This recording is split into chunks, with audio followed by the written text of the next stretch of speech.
think one of the biggest challenges from any new fiction is that it's a blank slate. You can do anything. At first that sounds cool, like, hey, you can do anything, but then you realize, wow, I can do anything. And you gotta give yourself rules, you gotta come up with something that makes sense, stuff has to be together, fiction has to not contradict itself. Suddenly you realize that that blank slate's a lot more work than it initially seems it'll be. Darksiders World was created pretty collaboratively. We all threw in ideas. You can't really pinpoint one originator of everything. As far as how the world plays, all the NPCs, all the different factions and fiction and stuff like that, that was kind of collaboratively made throughout the team.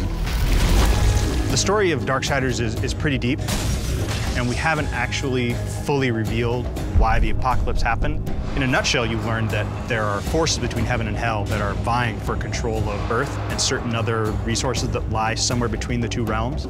And the Horsemen are caught up in the middle because they are ultimately the ones who are responsible for beginning and ending worlds.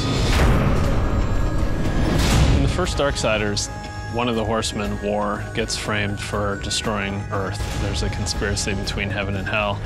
He sort of takes the blame, mankind's wiped out, and then he is stripped of his powers and imprisoned for 100 years. Then he's given a chance to come back and prove his innocence, and he's got to pretty much kill everyone involved.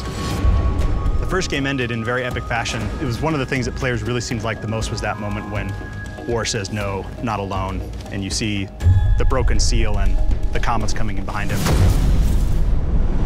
Darksiders II takes place pretty much in parallel to the first game.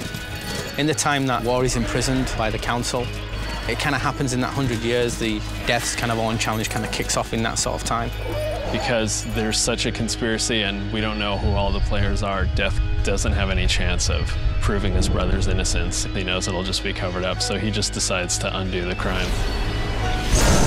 I think the thing that Death finds through this whole trip is redemption. I mean, he's carrying a big weight on his shoulders all the way through the game, and, you know, it's kind of revealed to the player what sort of weight that he's actually carrying with him, both physically and mentally.